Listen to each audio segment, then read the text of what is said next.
I'm a backpacker, and I've been all over the world. I've seen a lot of beautiful, amazing, scary, and outright weird stuff on my travels. Last year, I was hiking Romania. I stayed at a hostel in Bucharest with a good buddy, Erica, who I met in Berlin on my travels. We visited museums and parks and the usual tourist trail, but both of us were more into what lies beyond the curtain. The regular towns. The places that aren't polished and made just right for foreign eyes. Backpacking on a shoestring budget isn't easy. But if you're willing to sleep rough, be smart, and take advantage of public bathrooms, you can get around for less than $5 a day in many countries. On our third night in Bucharest, Eric and I were running really low on cash. We had no food and not enough for another night in our hostel. So we tried our hand at busking. It was a blast and a massive failure. No one gave us any coin for our pitchy performance of Lia Bien and Rose, or even for our dance number, which I have to say wasn't that bad. We tried all afternoon with our hats laid on the path in front of us. Nada. As the sun began to set, defeated, we tossed up whether to sleep at the train station or under the stars when a man approached us. He was skinny with wide-set eyes and a friendly way about him. He said his name was Anatoly. He chatted to us for a while, asking where we were from, what we were doing there, all the usual questions. Being a seasoned lone female traveler, I was pretty tight-lipped about future plans, and so was Erica. He didn't pry too much and finally learned that we had no place to go that night, or the next nights. Right away, he said with a big smile, "Why didn't you say so?" and told us about his farm a ways away in Tomsani, where he employed other wayward packers to do some odd jobs for food and board and a little cash on the side. Believe me, it's never ideal to be taking the word of a stranger in a foreign country about anything. But we were in a tight spot and really needed something to eat and a place to stay. So we agreed. Always ready to leg it if need be. Picking up random work is a part of my backpacking journey and has kept me afloat on many occasions. Anatoly showed us to his car, a really old beaten up thing with no apparent logo. Its trunk was filled with paper bags full of stuff. We got in the back and ended up traveling for what felt like forever. It sure was a ways away, about 5 hours. My bladder was near bursting point when we finally saw some smoke rising out of the hills. Erica pointed it out and Anatoly nodded. It was coming from his farmhouse. The thought of a warm fireplace pepped us up. We drove up a winding steep driveway and parked in an opening surrounded by thick woods on every side. We saw 2 places with warm orange light glowing from their small windows, but it was too dark to see any great detail. Anatoly helped us get our bags inside a clapboard house. It was in pretty bad shape with only a small kerosene lantern hanging on the porch for light. He said that he explained the work in the morning, then left. He didn't show us where we were to sleep or around the house.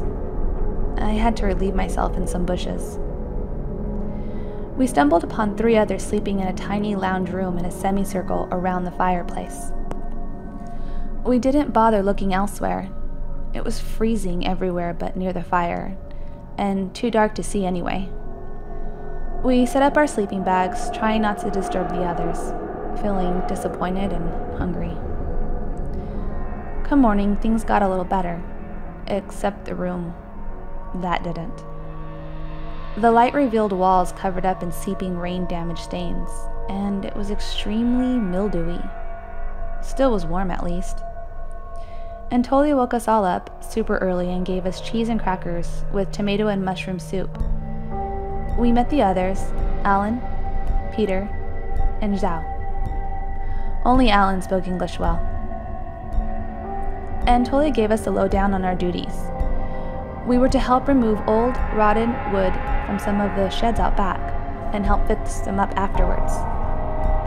Then he'd bring us some more food, which got us all excited, and even some cigarettes. He then shook me and Erica's hands, palming a 10 lei coin to us both. A little weird and only worth about $2.50, but we appreciated it anyways. After that, work began. In daylight, we could see there were several little dwellings scattered around the clearing.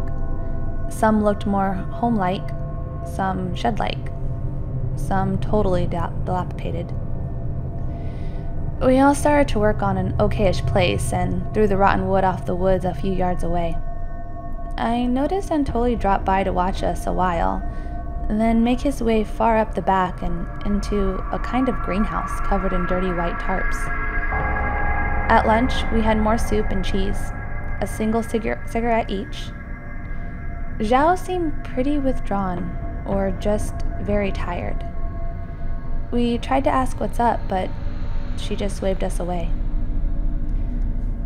At sunset, we decided to return to our communal lounge, and Anatoly didn't come back down to tell us to quit working. After an hour of sitting around with my rumbly stomach, he finally showed up, with more food. This time, he ate with us, and we got to know him a little better. He'd lived in the area for a long time. He often employed backpackers or drifters. He said most of the structures we saw had been built by those very people over a course of several years. His children had gone off to greener pastures, he said, but his elderly parents, an uncle, and a cousin still lived on site with him. Not many people stayed in the mountains in these parts. Most went to the cities. But he said he didn't want to leave, that this piece of land gave him everything he needed, and that he had a successful stall in many small cities selling organic produce and handmade trinkets, and that his mother, who was once sickly, had begun to thrive thanks to the land. He said goodnight and left. I hung out at the window and watched him enter the only other shack with the warm light coming from inside. I guess that's where the family lived, although I hadn't seen anyone else.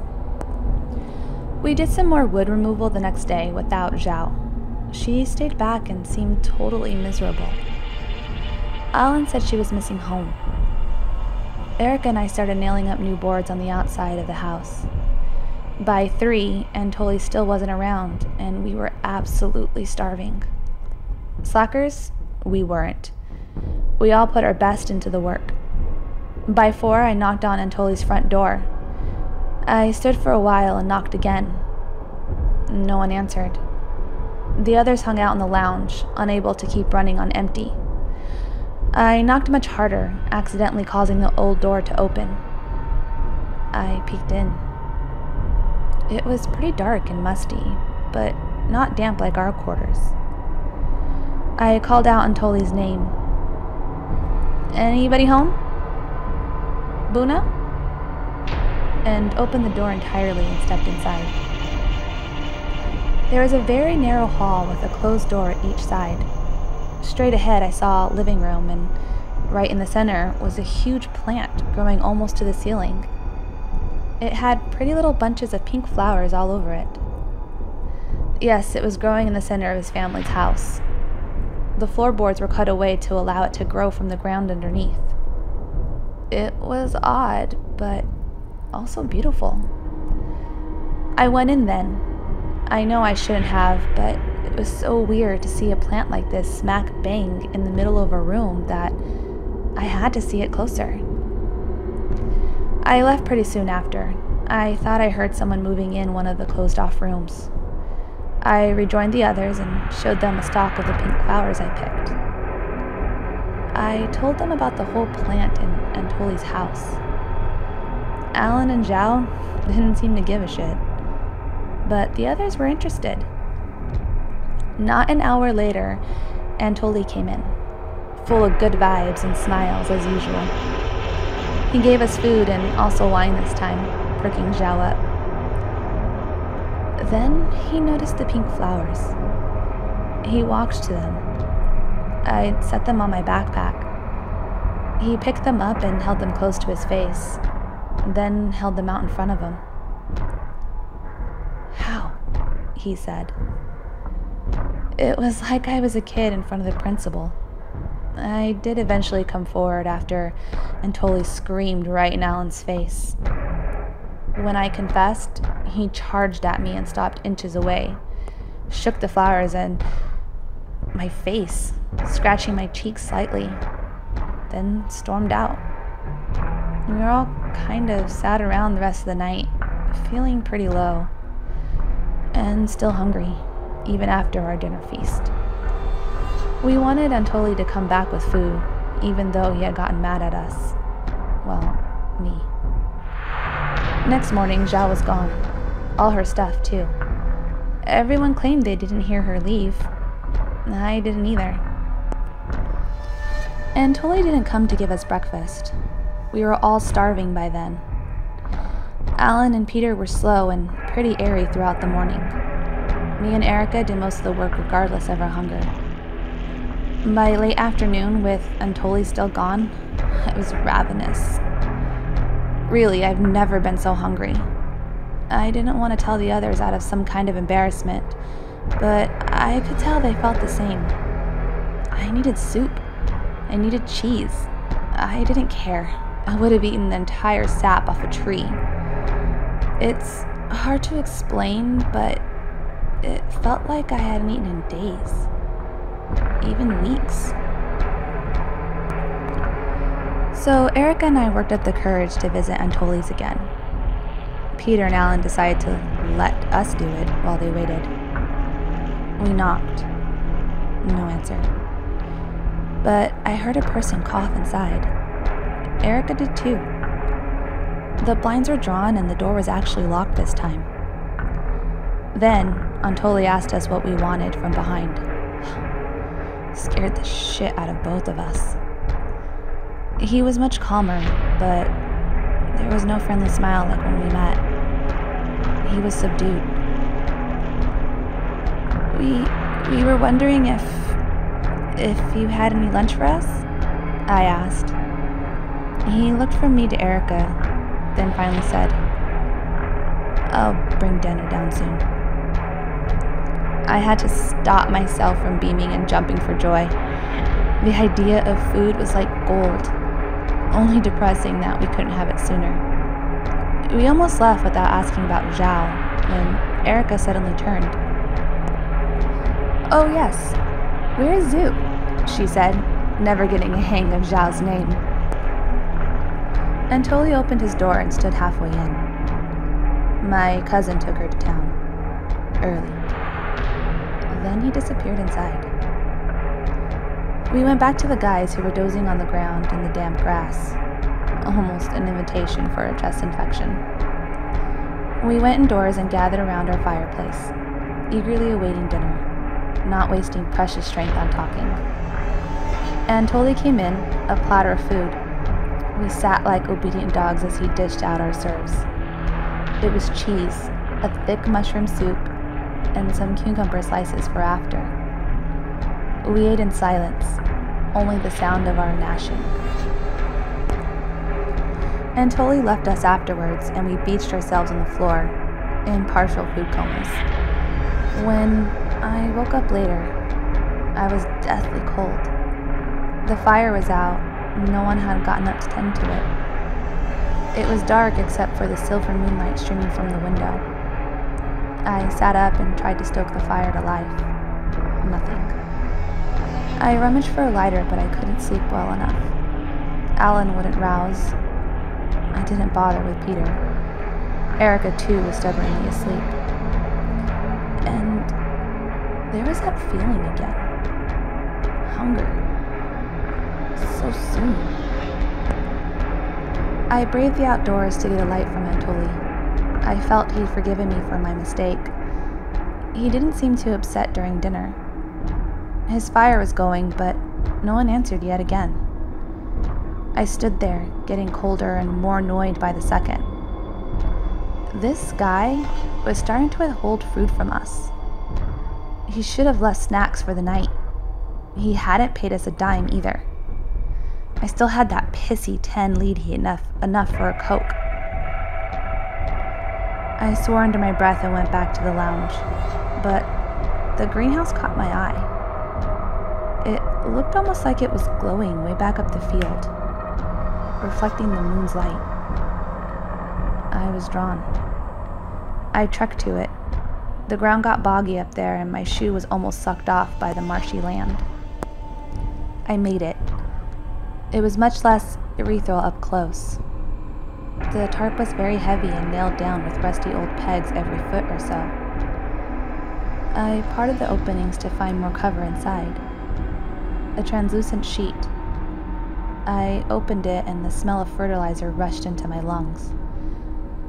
All the way to the back of the greenhouse were rows of produce. Closest was big, fat cucumbers. Then vines of tomatoes, swollen and deep red. I continued inside in kind of a trance. All this food in here, and the guy only fed us dinner yesterday. More rows. Capsicums, beans, chilies. I started grabbing a handful off each and shoved them down the front of my jacket, planning to stuff my face in secret. Then there was a more pungent odor. Not unpleasant. Mushrooms.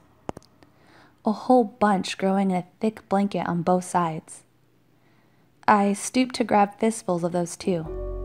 I yanked a few out greedily. Down the jacket they went. Then grabbed more. One of them had a chunk of earth attached to the bottom of it. I jingled the dirty clod to loosen it. As the dirt fell away, I saw that it was like another mushroom.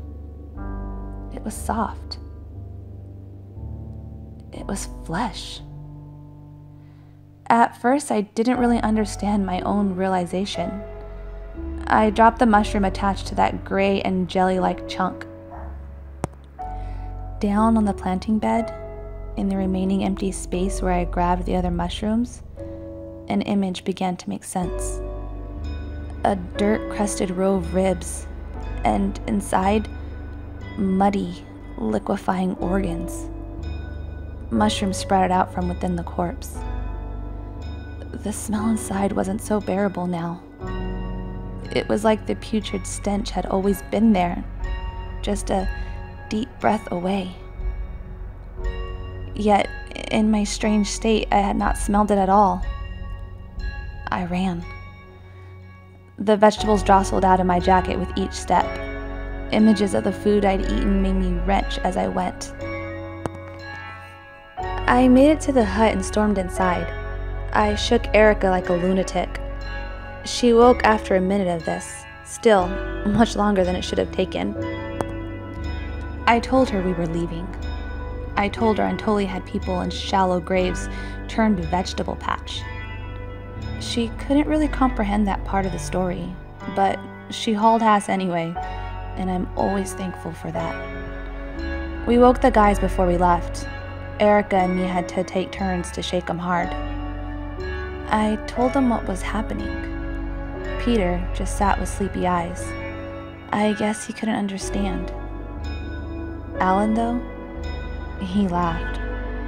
He said I was a crazy bitch, then rolled back over and went back to sleep. We left him there. Erica and I ran down the long and dark drive. We reached the main road and ran up that too, hoping to catch a sign or village soon enough. At one point, I noticed headlights in the distance behind us. Erica wanted to stay on the road, signal them, hitch a ride. I begged to hide in the shrubs and let them pass. We did hide, and waited. The old beat-up car went past, in quite a hurry. I know it was Antoli. We kept to the shadows after that, and hours of trudging later, we came across a nice-looking house by the road. Looks can be deceiving, but we simply had to risk knocking. The hunger was strong for us both, and we felt weak and exhausted. An old woman answered. She fed us food, and I can only hope didn't come from a human being. And we slept there. She spoke hardly any English. In the morning, the old woman had her son drive us to town. He too spoke only Romanian, but we managed to get him to drop us off near the police station. I reported everything I saw. Erica was not much help as she didn't actually see anything. The police were arrogant, uncaring, and brushed me off. I told them about Zhao, who, to my shame, I hadn't even given a second thought about since I was told she left, too focused on eating more and more. Half the time they spoke English, but when I brought up the name Anatoly and described the farm, suddenly they understood no more than a few choice words. They took our names, addresses, and a couple of other details. I told them I have no fixed phone number, yet they only repeated that they be in touch. I tried elsewhere days later and was given the same kind of treatment. They don't seem to care that victims were being used as mulch. Human beings. People. Sometimes I think maybe I hallucinated it. I hope I did. There's not really much more to my story. I parted ways with Erica a few weeks later. We still write to each other. I couldn't remember enough details about Peter or Zhao to track them down. I did manage to find information about Alan after many searches. Maybe in part due to a guilty conscience. His passport had been checked in Russia. I remember him saying he never, ever wanted to visit Satan's frigid mistress. Yet that's where he apparently was. I was relieved to find this out. But still, I pray for the safety of Peter and Zhao. And the hunger? I've never felt anything like it again. After I had a few meals of traditionally sourced food, it became less and less, until it was gone altogether.